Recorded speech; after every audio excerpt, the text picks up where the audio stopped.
Hauntcast. Haunting Halloween and horror. Step right up and get your products over here. The Black Market. The Black Market is a segment that features incredible vendors from the Halloween and haunted attraction industries. Joining me in the Black Market is the main monkey behind VFX Creates, Patrick Voss. Pat. Hello. I've attended the Transworld Haunt Show numerous times over the years, where I see a lot of vendors, a lot of prop vendors, a lot of pneumatic, animatronic vendors, a lot of mask vendors, a lot of makeup vendors. But you seem to be one of the only vendors, if not the only vendor that I can think of, that specializes more in like the queue line and midway entertainment type of props and products. Not that you can't use your products inside of the hunt, of course, but you certainly have carved out a certain niche for yourself. Yeah, it actually, the puppets actually started out to be, a prop to use in your haunt. And once we started selling them, customers were coming back and actually saying how great they are to take out and entertain the queue line. And then I've had other customers that say, oh my gosh, we use it for promotion all the time. We take it everywhere with us. So it just kind of like has kind of taken on a life of its own, so to speak. And that's one thing that's like, it's pretty awesome to say that pretty much all of our products can be used multiple ways. And not only in your haunt to scare and to entertain, but entertaining your queue line and taking it out to other events and in parades to promote. That's a biggie. And then we also have a video on our website showing different ways to utilize your products you buy from us to get your best return on investment. And the other way that I am starting to promote is when you're not using your puppet, put it on a stand in a scene somewhere, light it, and then the sound systems usually have at least one looped audio clip. So you could have a zombie that you're not using, stand it in the back of one of these scenes, put a dim light on it or whatever, and have the creepy breathing just continuously going. And that lasts 6 to 10 hours. So But it's a multifaceted type of device. Exactly. It makes its way from inside the haunt, out of the haunt, into the queue line midway, all the way to the streets of a parade or wherever you're promoting, wherever you're promoting a con or anywhere else, and everywhere. You can do everything with it. Yeah, I had the craziest story we got last year, the year before, from a couple that had a home haunt, and they bought one of our business bundles, which is kind of threw me. They came up to me at the Transworld show and introduced themselves and said, "Hi, we bought a business bundle from you, and we have a home haunt." And I was kind of taken back because a business bundle's pretty expensive, but it's our biggest discount. So that's what they did. And they said when they got the all the stuff that they ordered, they grabbed one of the zombies and they had seen our video on how to promote, and so they did that, and they went out to the town next to them was having a street fair, and they went out and they walked around, and I think they gave out coupons or whatever for their home haunt, just to awareness. And he said it was crazy how people were like just flocking around him like they've never seen anything like this. And then what happened was, I think he said like 6 weeks later, they had their home haunt, which they only have for 3 nights. And they normally have done like 300 people over the weekend. And the first night they did over 1,000 people at their home haunt, and which completely blew them away. And he said his wife, who takes people through their home haunt, was asking everybody how they heard about them. And like the majority said, well, we saw you at that street fair with that puppet, or we saw you on a video my friend took at the street fair, or the local police department posted a video of him at the street fair, and everybody saw that. So it was like they ended up doing over 3,000 people at their home haunt, which was just blew their minds. So and from 300 to 3,000. Yeah, it was just nuts. And of course, he's telling me the story, and I'm like, would you mind doing a video testimonial? And results may vary, though. Oh, yeah, true. But his results were outstanding. Yeah, it blew my mind. And he said that when they met us at Transworld and were talking to us and telling us about this, he said that they're now taking that step, renting a building and doing a professional haunt attraction. And I think this is their second year or third year now that they've been doing a pro haunt attraction, which is cool. So VFX Creates puppets elevate your game is what you're trying to tell us. That it'll take you to the next level. It will level up your haunt experience. Yes, exactly. Well, you know what? Because this is audio, let's explain to people who do not know your company or your product what it is. Let's just talk about just describe as best you can in an audio form what your attack zombie puppets are, or your other type of. They're not all zombies, so. Right. Yeah, we have zombies, witches, werewolves, vampires. I mean, we've kind of covered the gamut. And what these are they're life-size character puppets that the legs wrap around you, and they come with a hoodie or a lab coat or a shirt with a harness built in, and there's snaps built into that. The puppets have snaps built into their hands, so they snap onto you front and back, so it looks like they're grabbing you, like they just jumped on you and they're attacking you. And they weigh anywhere from 8 pounds to, I think our heaviest one might be 12 pounds, something like that. Try to make them as lightweight as possible and easy to use. They also come with a Puppet Master sound system, which actually some friends of mine who are toy developers developed this sound system for me, for my puppets. And that's SG Labs. And they're big.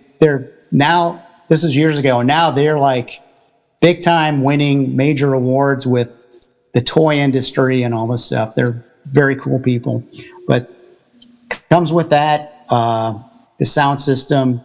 It's already built in, and all you got to do pretty much when you get it, it's ready to go out of the box and put it on and start having fun.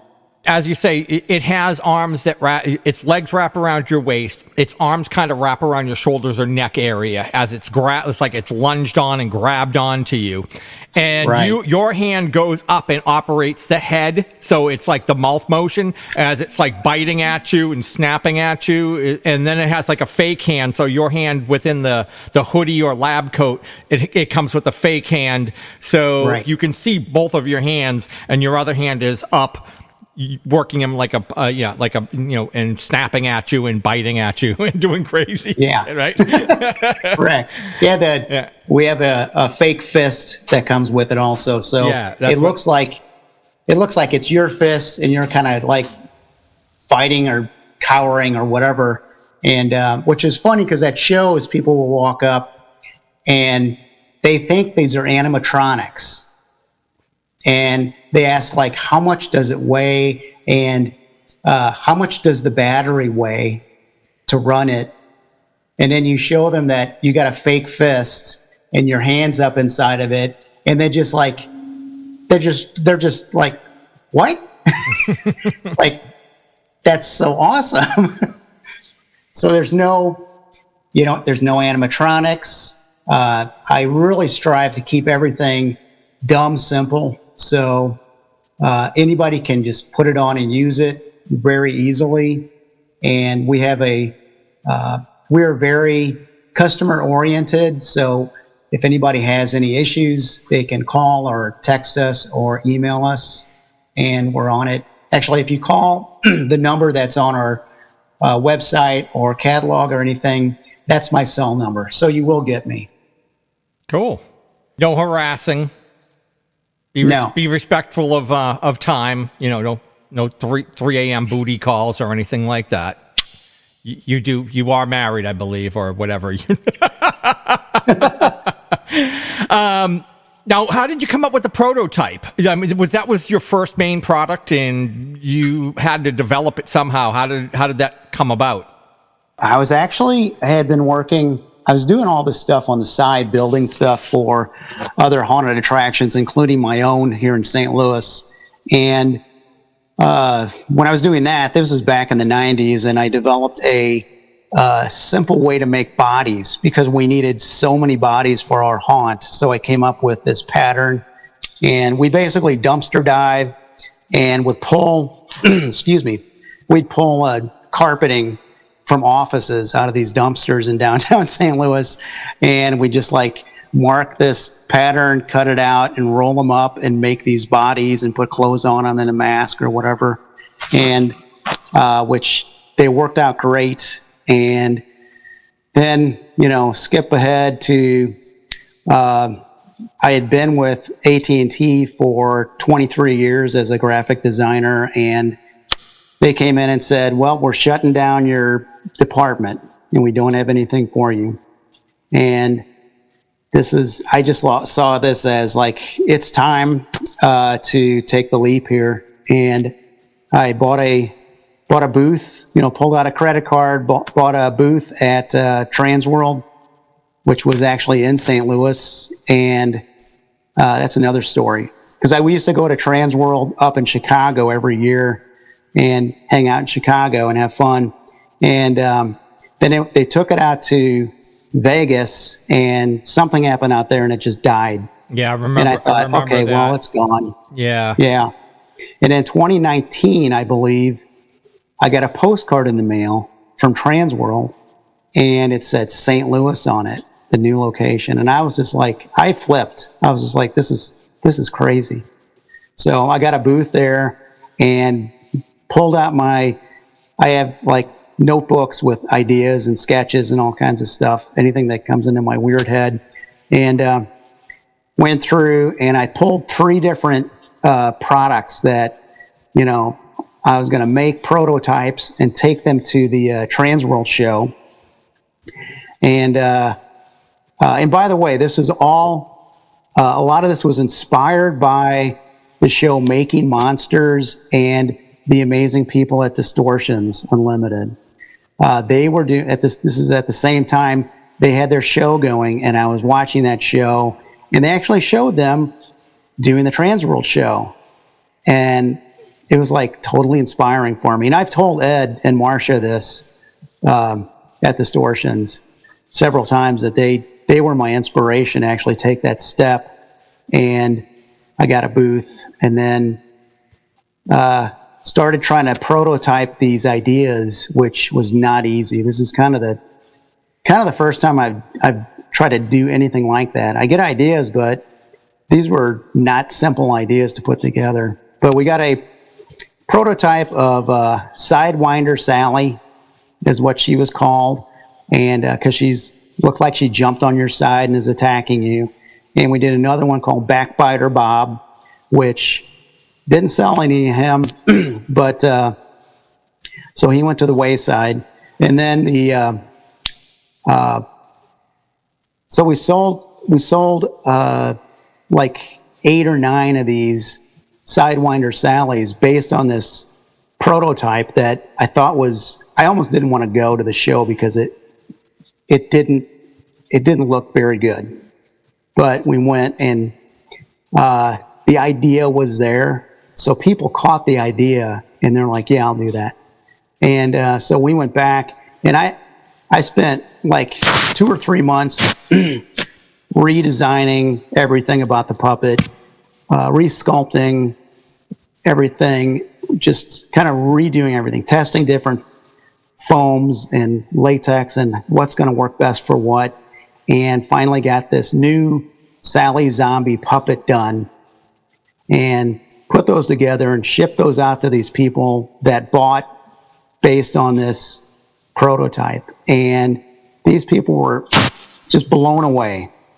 They were calling me, texting me, emailing me, saying, we just got this puppet and this is amazing.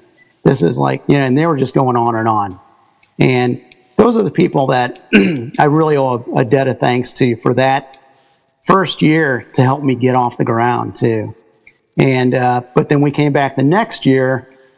I had 2 zombies, a scarecrow, a werewolf, and a clown. Doug Schaefer, who's been with me through the whole thing. He does all of our painting, and he wanted to take Sally Zombie and turn her into a clown. And I'm like, yeah, go ahead. So he did, and that's what became Psycho, which is still one of our big selling puppets. So we came back the next year, I think that was 2013, and it was like, it went through the roof. It's like everybody wanted a puppet. And I was just like, it was like a dream came true. And great. We were taking orders left and right. I mean, we had people standing in lines with clipboards filling out. It was just nuts. It was just kind of mind-blowing. And then you had to you weren't probably ready for all that production that you had to like get these orders filled and out to people on time, was probably pretty hectic at that point for you. Oh my gosh. It was like, well, here's what happened. We took orders Thursday, Friday, and Saturday, and I was freaking out because I was like, I don't know how we're going to get all these done. And I don't want to be that guy that a lot of these customers talk to me about, how there's vendors out there that, take your money and then you never hear from them again, or they get your order to you and it's the middle of the season instead of the beginning of the season, or they get it to you and it's junk. And I was just like, I don't want to be that. So on Sunday, the last day, I started a waiting list, and everybody that came over to the booth to order, they were just like, a waiting list? What are you talking about? And I'm like, I don't want to disappoint anybody. So, we've got all these orders. I just want to make sure. So, and we did have a lot to do. Get back, and I mean, I had to properly set up my company just so I could have employees, because it was just me and, like Doug and a couple other guys that were, just coming in here and there just to help. And now it was like, okay, now this is a business. I've got to get this set up right and get insurance and all the stuff and figure out how we're going to do this, which it took a few months, but we got it down. And I had 8 employees that year helping crank out zombies and all these puppets. It was pretty amazing. Good for you. What year was that? 2013.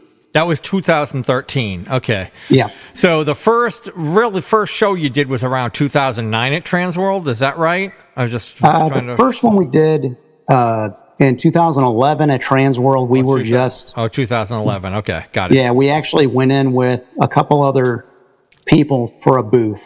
Mm-hmm. And so I was there just with like a banner for special effects, because before this, that's what I would do on the side too, is create special effects for indie films. And so I was there in 2011 with these other guys, and we were trying to promote and get special effects work. You want us to build a custom piece for you for your haunt or whatever.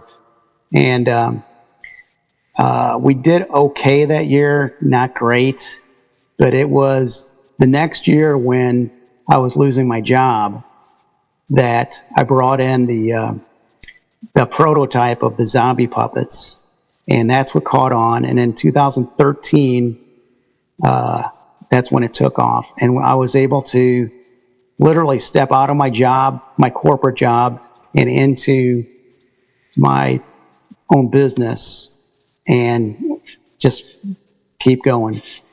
I mean, you've increased the amount of variations of the puppets that you have, and you've also added quite a few other products. So you have the lunging line puppets. Those are the ones that like pop out of the boxes, correct? And you've got a couple of different variations of those. I have to preempt this with telling you how that came about, which was Doug Schaefer, who is, like I said, Doug's been with me since like day one, and he is an incredible artist, and he does all of our painting, and also does sculpting and everything else. But Doug told me he had this idea for this lunging thing that we needed, so I helped him work on that. But it was pretty much Doug that came up with like the Banshee box. I think the first one was the Jack in the Box. I helped him work out how we would mount this scissor mech in there and how that would work. And but other than that, it's Doug's. Then after that was a hit, and then he wanted to do that the Banshee box which has the mirror effect in it. Mm-hmm. And he had to do a lot of work figuring that out, and getting it to where everything would fit and work properly. And I'll never forget the first day he had that prototype done and showed me, and I was just like, this is one of the coolest things I think this industry's ever seen. And that's just a compliment to Doug and his idea.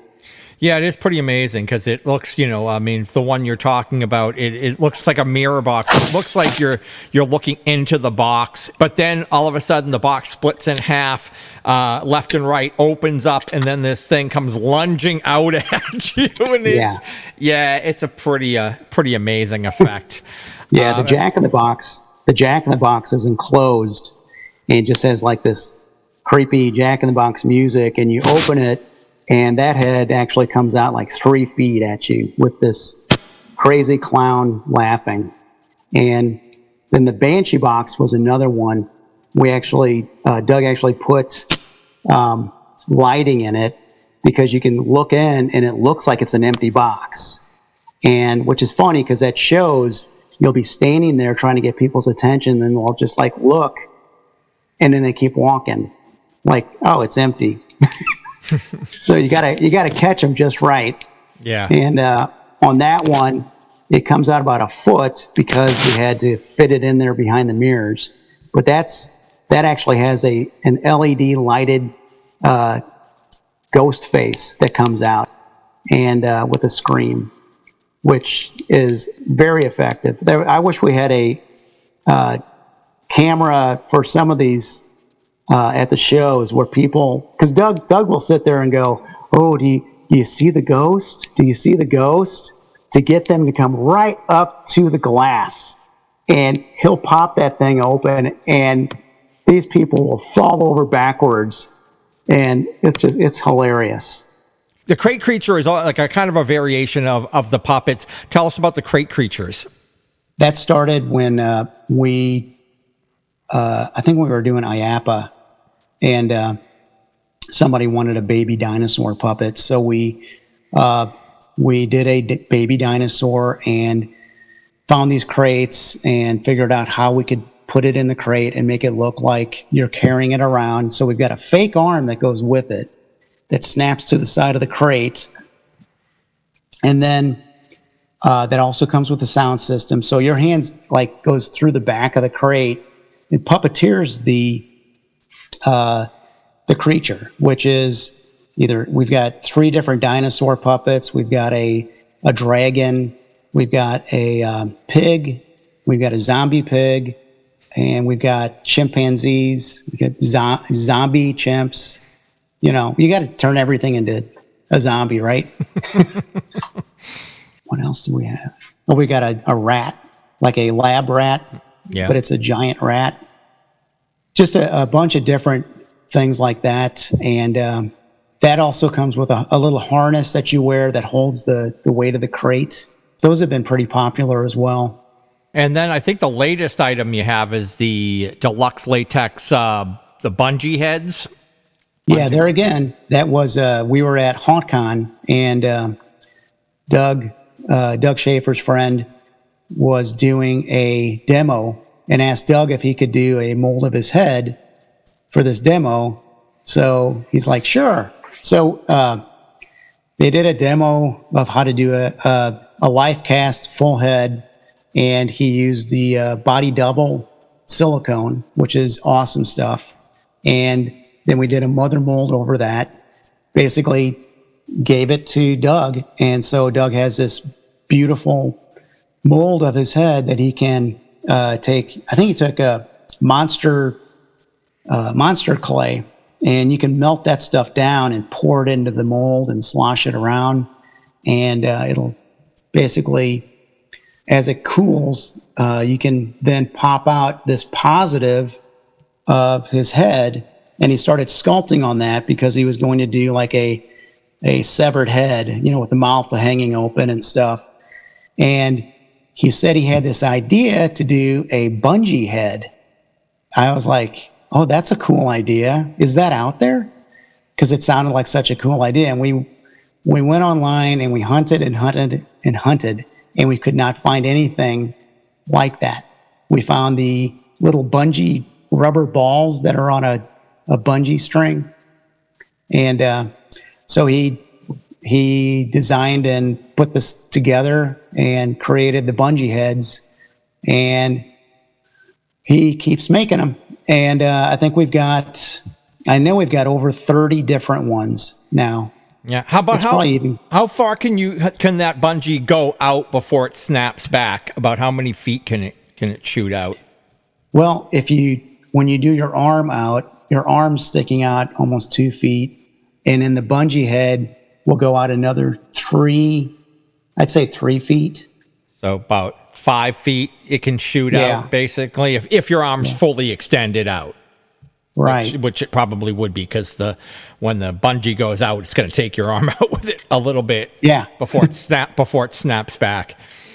Yeah, those are great. Those are like mad balls, like huge mad balls. And they just say, yeah, exactly. On a bungee. This is a little side note, just because I'm a huge fan of Famous Monsters of Filmland, and you do your puppet, your catalog has the font and the look of Famous Monsters from Filmland. I'm sure Uncle Forey would be proud, to know that he was being honored by your company and on his catalog. And the T-shirt. Yeah, thanks for the T-shirt, by the way. I appreciate that. No problem. I know every year we try to do a new catalog cover, and like the year that Toys R Us, I think they shut down, and Doug said, let's do, how about if our catalog is the Scares R Us catalog? And it's the big scary catalog. And we were kind of mimicking the Toys R Us stuff, and did that one that year. And we just did a catalog with it. And I don't know how many people said, hey, you can't do this. Because Toys R Us is going to sue you. And it was like, aren't they closed? I thought they exactly. I thought they just closed down. Sadly. But then Doug, but hey, that happens. Yeah, we were trying to come up with some new stuff, and Doug said, how about Famous Puppets of Hauntland? And I'm like you, I grew up with Famous Monsters of Filmland magazines. I don't know how many of those I have in my collection. And I was just like, oh my God, that's brilliant. Let's do that. So that's stuck with us. And it really kind of is a good way to describe our puppets. And it's kind of catchy, and everybody likes it. So I think we've done three or four now catalogs with the Famous Puppets of Hauntland as a cover, and our T-shirts as well. Yeah, it's great. Now, moving on to my favorite, the only actual product of yours that I do own. I'm a home haunt. Yeah. I'm a small home haunt, and I don't even do a walkthrough anymore. I kind of can't. I had too much trouble with neighbors. I got too big. That's why I laugh when I see I have these other people and they're all trying to get people to their houses, and I'm like, be careful. Be careful. You go from 300 to 3,000, your neighbors are not going to be happy with you. They'll like it to a point, and then they're gonna lose their shit. But okay, Exactly. so this is what happened. So I think this must have been one of the first years that you put out, or that I saw the Puppet Master sound system on your website being sold as an individual item. Yeah. And you were out of stock, and it said, like, I think might have had an email link for when they come back in stock or not. I don't remember, but I just remember seeing that. I'm like, oh shit. And then I looked at it, and it's funny because at first when I saw the price, I go, oh, that's kind of expensive. It's not, because I learned that. So what I ended up doing is searching around, and I'm not going to mention the company because I don't want to throw shade, but I found something that was a similar type of an item that you could wear around your neck if you wanted, and it had a speaker, and you could hook it up to, and run like MP3s or WAV files, and, fire them off, and you could hook up a trigger to it and a battery pack. It's funny, when I bought it, they had only an option where you could either have like 20 AA batteries in this battery pack to run it, or you had to wear this. It was like a little car battery. It's like a lawnmower size. It was like this battery that you would have to wear on you. So I ended up buying the battery thing, which was constantly hanging down. You wore it in a fanny pack, and it was constantly hanging down, bringing my pants down to my knees. And it just kept misfiring, wouldn't fire. It was just so finicky. I bought a second one. It was cheap enough, and I replaced the speaker thing, and it still didn't work. And I finally went back to your website, and I go, I am so sick. I have 3 hours a night, 3 to 4 hours a night, one night a year. I need the thing to work, because I don't want to be running dialogue or screaming at people all night long. I'm kind of, when it comes to being an actor, I usually dress in a character, and I want to just have monster, I have all these massive library of effects and monster growls, a lot of poison prop ones and whatever. Lots of great effects. And I just want to be able to put a couple in, be able to fire them, have them fire when I hit the button, fire, work, be loud enough to do the job so I can save my voice, and just have fun without having to deal with, screaming at people and running around. I do a lot of running around. I don't want to be screaming all night long and blowing my voice out. So I came across the Minion sound system again, or it was like the Minion and the Puppet Master, and I was looking at them, and I think I got the Puppet Master only because I didn't really care that you had to be wired to the trigger, because I was doing that with the other device, and I was looking at it and going, you know what, if this thing works, it's well worth the money to me. That was my thought in my head, is like, if this works, this is well worth the money to buy this item. It was like $250, I think it was, for the Puppet Master. And so I just said, all right, I'm doing it. I pulled the trigger. You had them in stock. I bought one. Blew me away. Absolutely. I did a review. It was on my YouTube channel, and I put that up there, and I sent you a copy. And then you shot me a Minion. You're like, oh, you really should. If you're using it for this, you should really have the Minion system. And you sent me the Minion system. I took it out of the box. It's been sitting there. I actually just took it out about an hour ago. Took it out and started looking through it and looking. Now the Minion system has a fob, so it's a wireless. Where the Puppet Master, you have a Cat 5 cable that's connected into the Puppet Master, into the speaker, self-contained speaker system.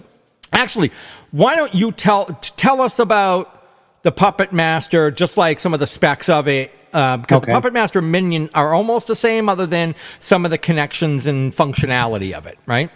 Yeah, the Puppet Master and the Minion are both, size-wise, they're like 2 inches by 4 inches by 4 inches. And they weigh just over 1 pound. And everything's in one container. It's all enclosed in one thing. The battery's in there, everything. So it's like, like I said, I like to do things dumb simple. So everything's in there, and it comes with a Cat5 cable to plug in. There's a 4-button controller board that comes with it, and the Cat5 cable it comes with a 3-footer, but you could put any length of Cat5 cable on there.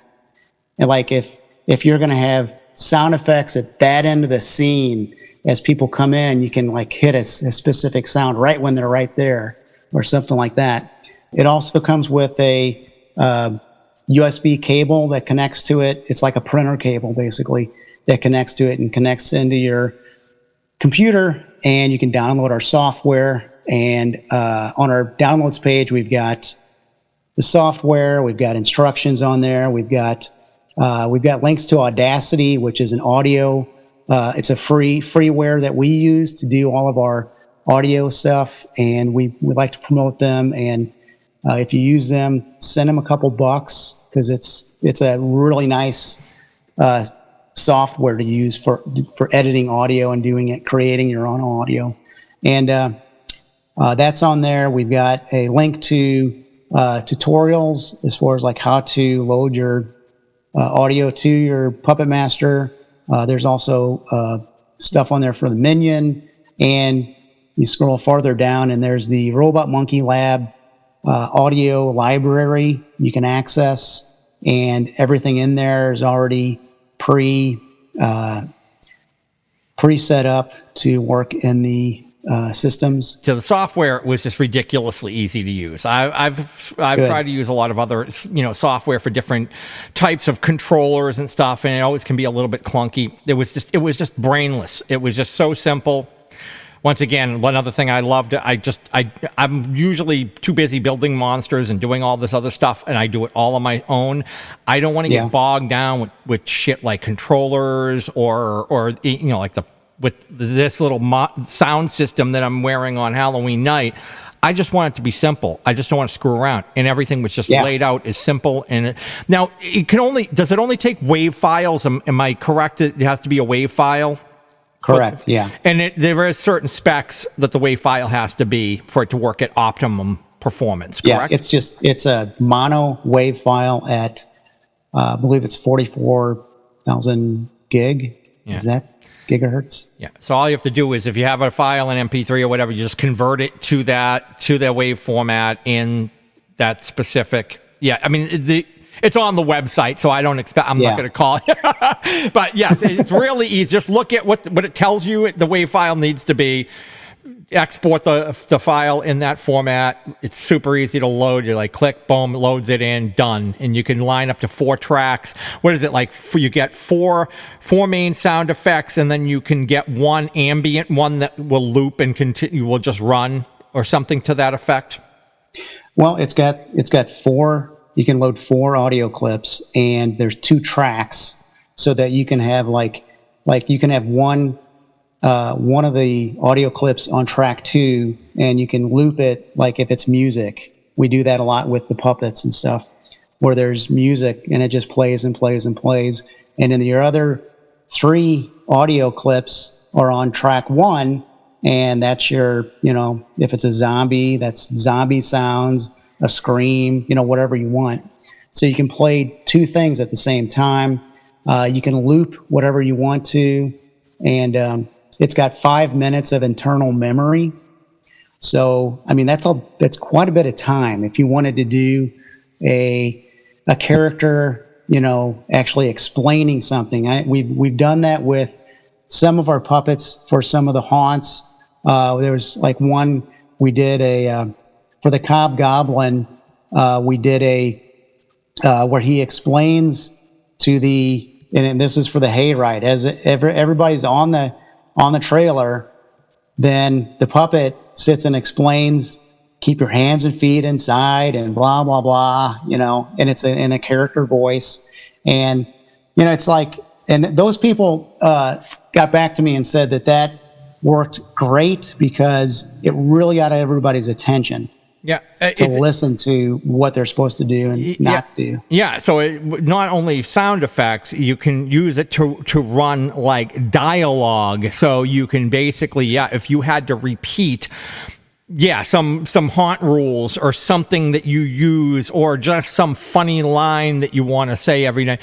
I have like two of the tracks, I think I have like growls, just like attack growls. And then on one of them, I just have this really deep, creepy sound that goes, "Happy Halloween." So after I scare the shit out of them, I'll give them some candy and I'll hit the "Happy Halloween," and people just burst out laughing and walk away. So it's just, that's awesome. So it's just a great little thing. So I find that I'm like, I got to add some other kind of little dialogue or short little line, that quip or something that I can add in there, so it's not all just the attack growls, that I can actually add a few more. So if you're if you're a scare actor, and let's say you even, I'm just thinking about this is, let's say you only run like a number of different lines all night long, and you want to work all season without losing your voice or blowing your voice out. You could just use this and just save yourself your voice the next day, and you can, and you're not going to get bored, and you're going to it's always going to have that same delivery because you're using that same recorder all night long. So it's a great. And the other thing that I thought about too, when I think that's originally how I stumbled on to looking for something like this, is that I was down at Universal, the 25th anniversary of Universal, Halloween Horror Nights at Universal down in Florida, and I noticed they were using a lot of sound effects. So I went in through the Freddy versus, I think it was the Freddy versus Jason house, and I noticed that every time the character Freddy stepped out and he pulled up his claws, you were hearing that ching, that sound of like the knife blades. Yeah. So I knew that they were firing some kind of an audio effect to get that. And it was super loud, so it was a great startle, but it was like what you would hear in a movie, where you would hear that sound effect as they attack you, and it adds that punch to it that really gives you the jolt. And I was like, I got to find something like that for my haunt. And then I was talking to somebody, and then I started looking online for something I could just wear instead of because you could set it up as like a pressure mat or a button and a prop controller with a speaker if you're in an enclosed area, and do it that way. But for the versatility of being able to run around without having to be like locked in, or you want to run out and get them outside of the doorway or wherever, it's a great option to get that effect and be very mobile with it. And so I love the whole unit, and it just makes my life so much easier. And when I said, I was joking around in the video, and I'm like, is it worth the price? And I'm like, hell yeah, it is, because for the amount, and once again, if you need something to work consistently, and it's super, how many decibels does that go up to? What's it max out at? Over 100? It's I think it's like 108. Yeah, it's incredibly loud. I think I have it dialed up to maybe 3 or 4, and it's loud enough. So now, obviously, it does depend on how loud your audio file is recorded at. But if you're recording, I always like, when I output my files, I record them at the maximum amount of level. It just dips into the red and doesn't distort. So I make the clips as loud as they should be, and just running that through the system, 3, maybe up to 3 or 4 maximum, I have it dialed in at, and it's plenty loud. So great. It does a great. That's a good point too, because it's basically crap in, crap out system. So you want to make sure that your audio clips that you're using are crisp and clean, and you can hear them, and they're loud. And so when they come through that's how they're going to sound. Yep. If you exported it at like 10% or something where it's very low and you can barely, it never even touches like, the yellow or the red area. Like I'm saying, on most meters, that's how usually it's like green, yellow, red. And if it's pinning in the red, you're going to distort the audio file. It will sound like shit. Yeah. If you export it way down in the lower part in the green, it's going to be, you're going to have to crank that system all the way up. But if you export it at the normal level, you won't need to crank this thing up more than like 4. If you're hitting 5, you're still probably blowing people out the door with the the audio on that device, which once again, as an audio guy, I absolutely love. It blows me away. So cool. Can't That's sing great. that thing's praises enough. Oh, I do have one quick question for you about, I noticed that you have for the Minion system, which does actually come with a couple of accessories, and there's I think a hacker kit, and it comes with a little board and some extra buttons. So this is what I was trying to think of what I'd like to do. The fob's fine, but the buttons are a little close together, and I'm usually in gloves or something. I can mount these little hacker buttons. I should be able to mount these to like the tips of my fingers on a glove, so that I could know that like my index finger, if I tap it with my thumb, is going to be one effect. The other one's going to be, I could wire these all into that little controller, right? That little hacker kit. And I should be able to mount these things onto my fingertip, I guess. How would you have any recommendations of what I would use to I'm probably going to need to get like a rubber glove or something to glue these onto the tips. I'm trying to think of the best way to do this. Do you have any recommendations? Right off the top of my head, I'm thinking E6000. Just like some E6000, some of that kind of, or E7000 or whatever because it's not harmful to the little silicone board, I guess, right? Yeah, and that's some good stuff too. It's really really holds well. I'm going to have to play around with this and see if I can figure out the best way. Or else put the buttons like kind of in your palm, so each finger you can like. Or bending the finger over so I can tap it with my fingertip. I get it. So instead of hitting it with the thumb, I'm just being able to bend my fingers in. Yeah, I just want to be able to work these off of one hand.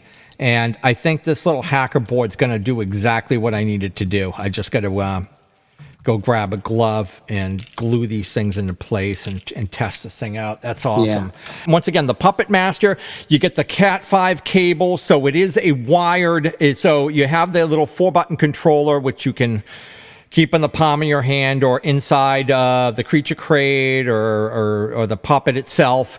And then they're actually mounted in those in the products. Okay, when you buy them, they're already pre-mounted. And then the other, if you bought it for your, as just a standalone piece, it's wired with the Cat 5 cable. The Minion comes with the fob, and it also comes with the hacker kit as well.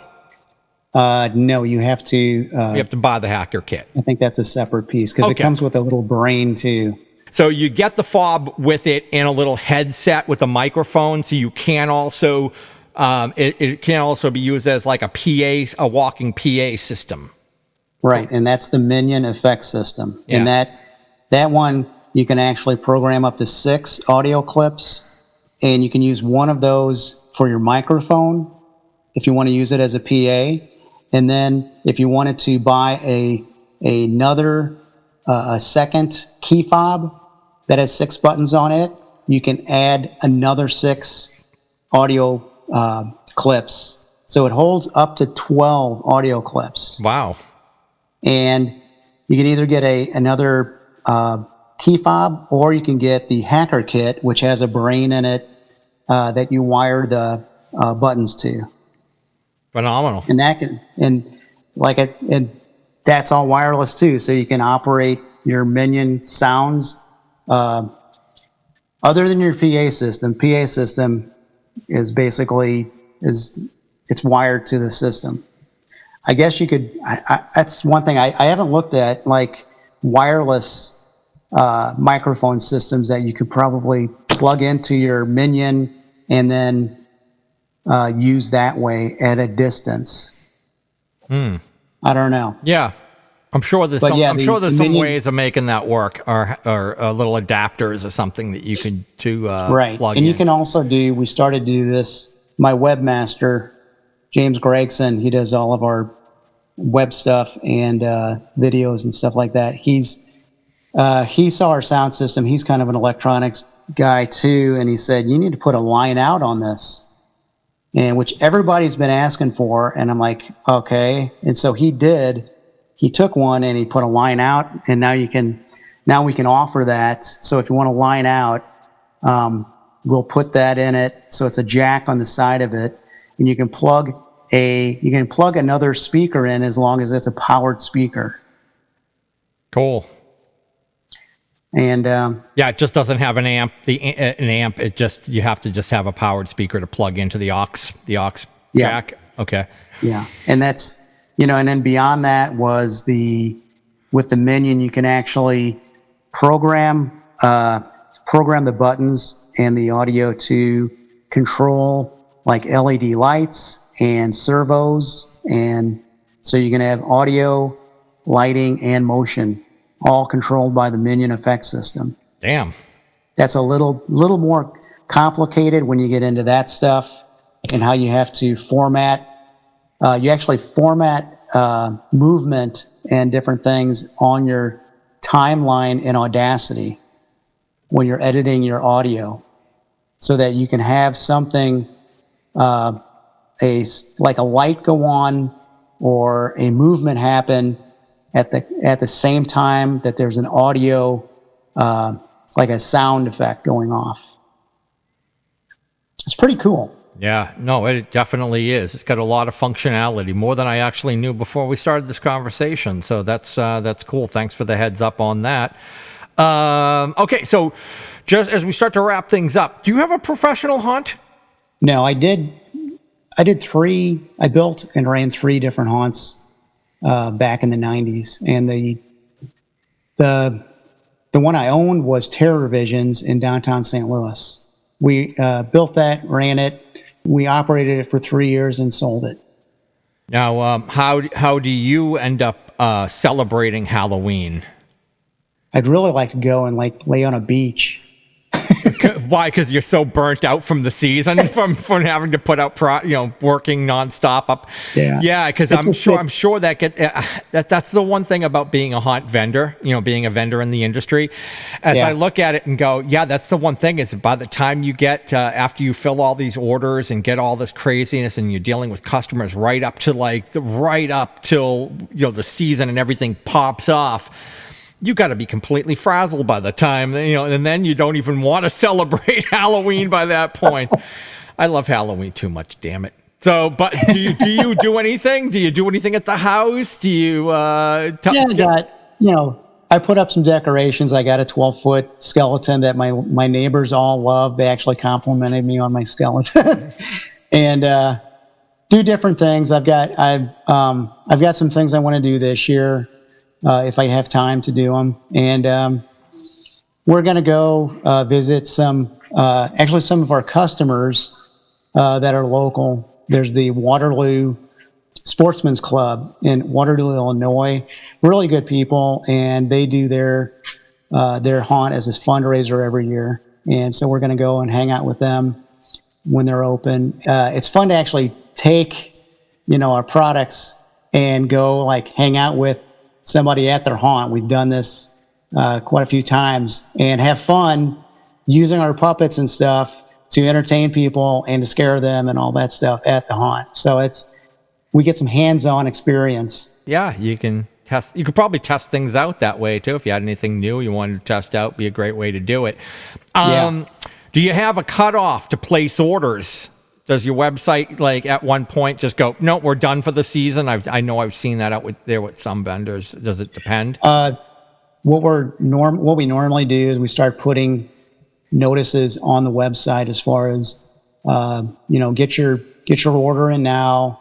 And there's some of the products that are a little more difficult and time consuming. As we get closer, those might be marked out of stock or order now for next year.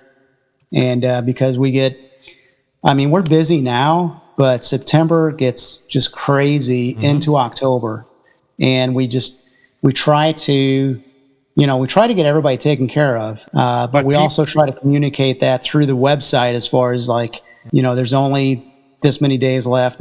And we usually do a cutoff. If you want it by Halloween and you're in the United States, this is the last day to order, stuff like that. Let's give your crew a scream out? Why don't you throw out some names of your crew and give them some acknowledgement? Well, there's Doug Schaefer, who, like I said, he's been with me forever, and does an amazing job painting all of our costumes. We've got Sterling Dorrell.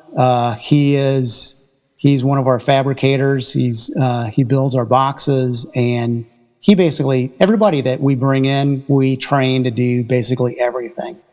So he can jump around and do casting and do, cleaning and all this other stuff. He's been with us for, I think, 3 years now. Really great guy. And we've got Sarah Velling. She is actually she's a seamstress, and right now she's only working part-time for us, and she's working for a theater company for their fall shows, and then she'll come back, but she's helping us full-time or part-time right now. Very good, as well as Hattie Burrow. She is also a seamstress, and as well as she's learned how to basically dress puppets, finish puppets, do the foaming and all that stuff. Everybody knows how to do all this stuff now. And then we've got my son-in-law, Greg Boskamp, has been working for us for, I think, over a year. And he's doing great, doing a lot of he's mainly doing casting and mold work and all that stuff. Okay, so where can people check out your killer line of products and place orders? And I'll stress this, the only place to purchase our products is at VFXCreates.com. I just saw the scamming has started, so there's a lot of fake websites out there and stuff trying to sell our stuff like at crazy low prices. And all I can say is if it seems too good to be true, it is. So only buy through our website, VFXCreates.com. You can find us and keep up with us on social media as hashtag VFX Creates. And if you go to our website, you can sign up to get our emails to keep up to date on what's new. We're always coming out with new stuff. Speaking of that, we've got a lineup already for next year of probably 7 new products that we're starting to work on. And they will be available at the Transworld Haunt Show at the end of February? Yes. Excellent. Look forward to it. We're signed on to do Transworld at the end of February in St. Louis. And then we're going to do Hauntcon, which is the new, bigger show. I think Fear Expo, basically, the guy that owns, Doug Sheldon, who owns Fear Expo and Hauntcon, and he owns West Coast Haunters show, has basically shifted to just calling them Hauntcon. So it's Hauntcon in Atlanta. I think that's in April. The very beginning of April, I think. And then he's going to be doing Hauntcon Orlando next year. And then I believe there's a Hauntcon West Coast. I don't know where it is, though. I don't know if he's talked about that. Okay. Those are the main shows we do. Transworld is the big one. Pat, thanks for joining us. This was awesome. Tons of great info. And I will see you at the end of February in St. Louis. Great. Thank you so much for having me. I appreciate it. Have an amazing spooky season. You too. Please follow the podcast. Give us a 5-star review. Stalk us on social media. Links in the description. And visit our blog page for more show info at hauntcastpodcast.net/blog. Until next time, stay scary. It's still running. Stop it, please. For God's sake, please stop it. There's no more time. You've got to... Please, stop it. Stop it now. Turn it off. Turn it off. Stop it. Stop it. Stop it. Stop it. Stop it. Stop it. Stop it.